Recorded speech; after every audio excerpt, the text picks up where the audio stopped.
My blog doesn't make any sense. It's always nonsensical. Don't worry about it. If you're listening to this blog and you're wondering whether it's ever going to get to a point, it usually doesn't. That's just because this is a rambling blog. This is a blog that I record at random because it's something fun that I do, and I like expressing myself to a wide audience. So, with that being said, give it a listen if you want to, or not, for those of you just tuning in. Facebook games, ladies and gentlemen. It is an addiction when you get into these things. I suggest nobody who has a highly addictive personality try playing some of these games. There's a certain simplicity to this certain game that I'm playing that's a Facebook application called Typing Maniac. Sounds simple enough. You're just like, yeah, it's a game based around typing really fast. How addictive could that be? It becomes an obsession. You will be at your computer for long hours trying to beat all of your friends' high scores, and after you're done conquering them, soon you will want the world. You will not just sit idly by, while other people get high scores. You have to become the best. You have to become stronger. This is the issue with this game. I spent probably a good majority of yesterday evening, probably about 3 hours or so, practicing at Typing Maniac so that I could become number one on my friends list. It didn't take very long, actually. I got a score of 541,000 points pretty easily, and I conquered. I ruled, and I felt so good about myself. But now I look at the world records and I go, oh God, I have a long freaking way to go before I knock the rest of these guys out. I feel like that guy and No More Heroes. It's like, yeah, I took down one guy, but it's still quite a ways to go before I get the girl in the end. But, this is Typing Maniac, and so there is no getting the girl in the end. There's just achieving a massive amount of points and being able to pat yourself on the back saying, oh yeah, you are the king at Typing Maniac. But I've been looking around Facebook, and it's amazing. Online gaming in general. There are so many free arcade-like games on the internet that are addictive as hell, that are free, that would have cost a lot of money back during the Atari era, back during the era of the original Nintendo. I mean, some of these games are actually pretty intricate for what they are. And the fact that you get to play them for free, that's something else entirely. One of my favorite free games is Perfect World International, which is basically a World of Warcraft clone, which is a clone of many other MMORPGs. But World of Warcraft is obviously the best, because it is. It's World of Warcraft. What else can you say? I'm biased. Okay, I'm biased. I love World of Warcraft. But the thing is, I don't like to pay for World of Warcraft, and so I play another game called Perfect World, which is pretty much the same thing, except it's Asian.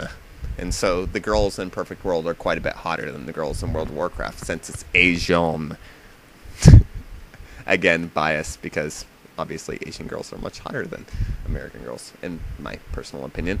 And what happened to this whole not following base instincts sort of comment? But anyways, moving on. That was in my last blog.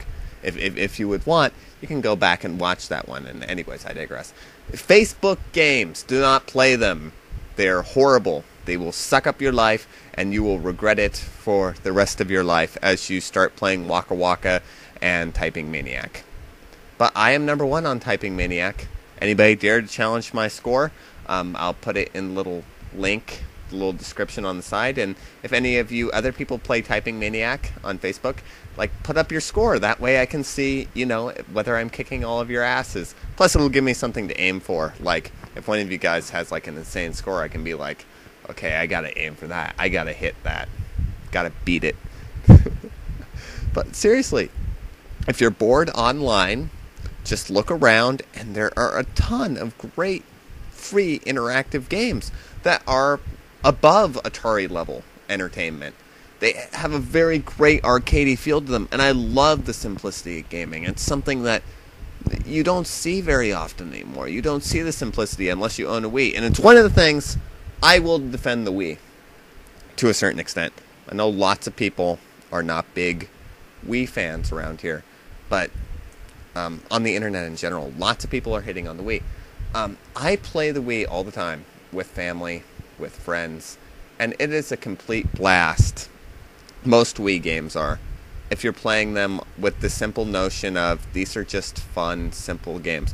Link's Crossbow Training, Wii Sports, all of those games, they're just so much fun to play with other people. They're great for a laugh, and they're simplistic. It's something that really sets the Wii apart from many other systems, is that there's beauty in simplicity. It may not be very hardcore, and it may not be, you know, what the Halo mindset or the Sony mindset may be looking for, but you know, I quite enjoy it. I own a Wii and a PS3, and I hope to own an Xbox 360 one these days, but I really don't understand the hate towards the Wii so much. I think a lot of people overreact to it just because it wasn't quite what they were expecting jumping in. And how did this turn into a Wii discussion? I have no freaking idea. This is Gala Breath, and I am signing out.